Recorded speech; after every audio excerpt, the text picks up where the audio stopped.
Hello friends, welcome to Chinese சமையல். இன்னைக்கு நம்ம மத்தி மீன் எப்படி க்ளீன் பண்றதுன்னு பார்க்க போறோம். இதை நம்ம வீட்லயே சுலபமா க்ளீன் பண்ணிடலாம்.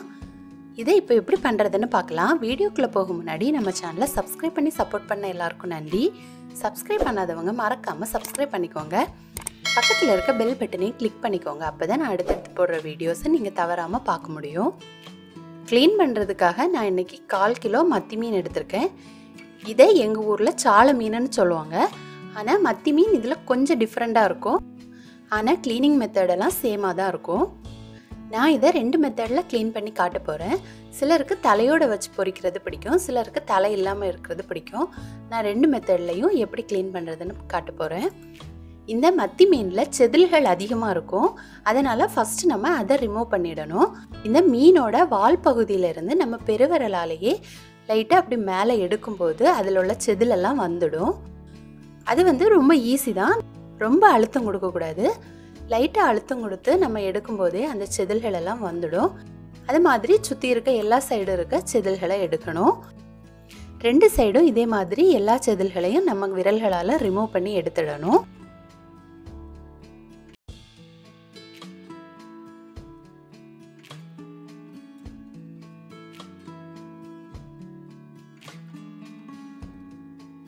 இப்போ பாருங்க, செதில்கள் எல்லாம் போய் மீன் க்ளீனாக இருக்குது. அடுத்து நம்ம அருவமனையில் இதை கட் பண்ணலாம். தலைப்பகுதி வேண்டான்னு நினைக்கிறவங்க இந்த மாதிரி கட் பண்ணி எடுத்துக்கலாம். இப்போ பாருங்கள், நான் தலையோடு சேர்த்து கட் பண்ணி எடுக்கிறேன். அப்போது அந்த தலையில் இருக்க வேஸ்ட் வந்துடும். அடுத்து அந்த மீனோட சைடில் இந்த மாதிரி சின்ன துடுப்பு இருக்கும். அதையும் நம்ம கைகளால் எடுக்கும்போதே அது ஈஸியாக வந்துடும். இது வேறு மீன்களை விட இதில் ரொம்ப சாஃப்டாக இருக்கும். அதனால இதை கைகளால் இழுக்கும் போதே நமக்கு ஈஸியாக வந்துடும்.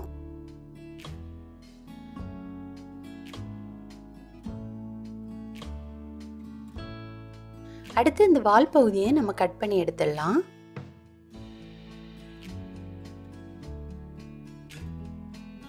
இப்போ பாருங்க, அந்த மேல் பகுதியில் கொஞ்சம் வேஸ்ட் இருக்கும். அதை நம்ம ப்ரெஸ் பண்ணி எடுக்கும்போது வந்துடும். அதே மாதிரி அந்த சைடில் லைட்டாக துடுப்பு, சின்ன சின்ன முள்கள் இருக்கும். அது நம்ம கையில் குத்தாத மாதிரி ரொம்ப கேர்ஃபுல்லாக அதை மெதுவாக எடுக்கணும். இப்போ பாருங்கள், அந்த வேஸ்டெல்லாம் வந்துடுச்சு. ப்ளஸ் அதுக்கு சைடில் இருக்க எல்லாமே நம்ம பிச்சு எடுத்துடலாம். ஏன்னா அதில் ஃபுல்லாக முட்கள் தான் இருக்கும். அதனால் அதையும் நம்ம ரிமூவ் பண்ணிடலாம். இப்போ இந்த மீனை நம்ம நல்லா க்ளீன் பண்ணியாச்சு.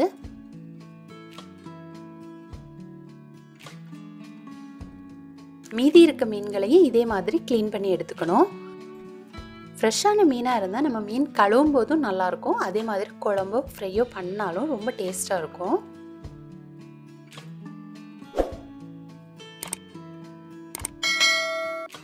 நான் ஃப்ரெஷ்ஷான மீன் தான் எடுத்திருக்கேன்.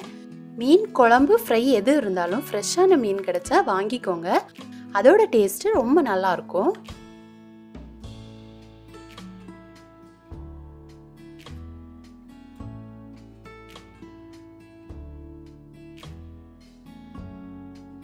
நம்ம தலைப்பகுதியோட எப்படி க்ளீன் பண்ணுறதுன்னு பார்க்கலாம்.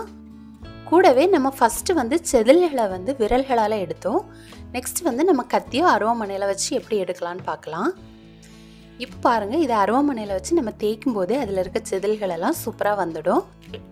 அருவமனை இல்லாதவங்க கத்தி வச்சு இதை இந்த மாதிரி தேய்ச்சாலே சூப்பராக அதில் இருக்க செதிலெல்லாம் வந்துடும். இதுவும் ஈஸி மெத்தட் தான். இப்போ பாருங்கள், அதில் இருக்க செதில்கள் எல்லாமே ரிமூவ் ஆகிடுச்சு. அடுத்து இந்த தலைப்பகுதியில் சேர்ந்துருக்கிற செவில் பகுதியை நம்ம தனியாக எடுத்துடணும்.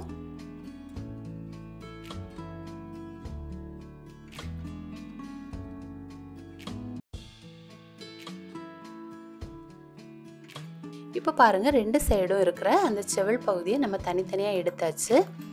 அடுத்து அதுக்குள்ளே இருக்கிற வேஸ்ட் பகுதியையும் நம்ம தனியாக எடுத்துடணும்.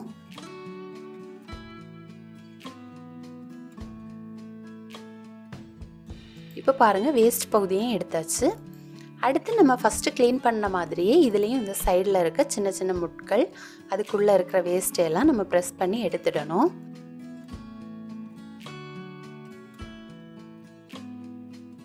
இப்போ பாருங்கள், அந்த மீனோட உட்பகுதி நல்ல பிளெயினாக இருக்கும், க்ளீனாக இருக்கும். இந்த மாதிரி நம்ம க்ளீன் பண்ணி எடுத்துக்கணும். அடுத்து சைடில் இருக்க அந்த துடுப்பு பகுதியும் நம்ம எடுத்துடலாம்.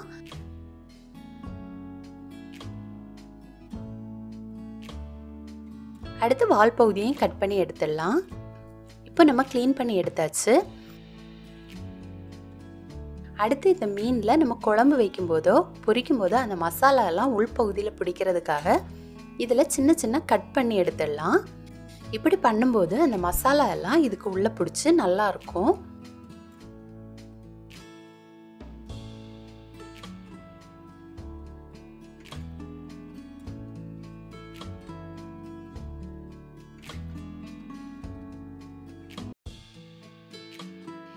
இதே மாதிரி நம்ம மீதி இருக்க மீன் எல்லாமே க்ளீன் பண்ணி எடுத்துடலாம்.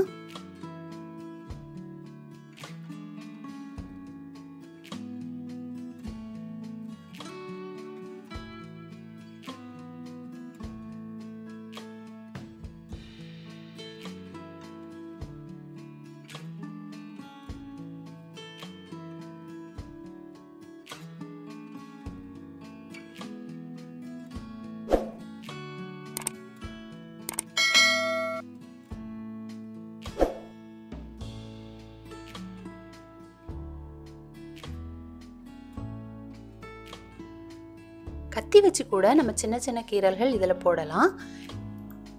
அருவமனை இல்லாதவங்க இந்த மாதிரி கத்தி வச்சு கூட சின்ன சின்ன கீரல்கள் போடலாம். நீங்கள் மத்தி மீன் வாங்கும்போது இந்த மாதிரியே பண்ணிக்கோங்க. அப்போது அதோட உட்பகுதியில எல்லாம் மசாலாலாம் நல்லா பிடிச்சி நல்ல டேஸ்ட்டாக இருக்கும்.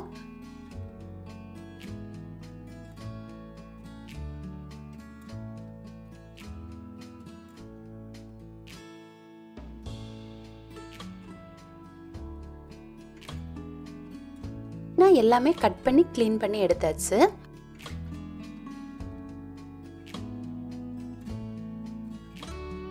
அடுத்து இந்த மீனை 2-3 டைம் நம்ம தண்ணியில் நல்லா வாஷ் பண்ணி எடுத்துக்கணும். அப்போ தான் மீன் வந்து நல்லா க்ளீன் ஆகும்.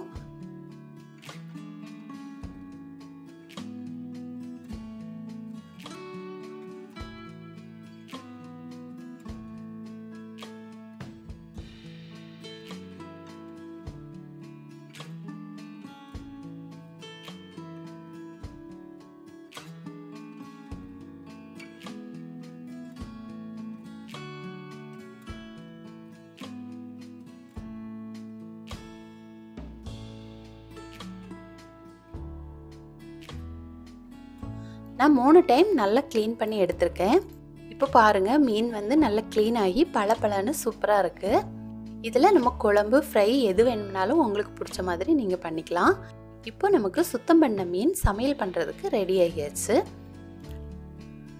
அடுத்து இதில் உங்களுக்கு பிடிச்ச மாதிரி குழம்போ ஃப்ரையோ நீங்கள் பண்ணிக்கோங்க. இந்த வீடியோ உங்களுக்கு பிடிச்சிருந்தனா ஷைனி சமையலை மறக்காமல் சப்ஸ்கிரைப் பண்ணிக்கோங்க. தேங்க்யூ.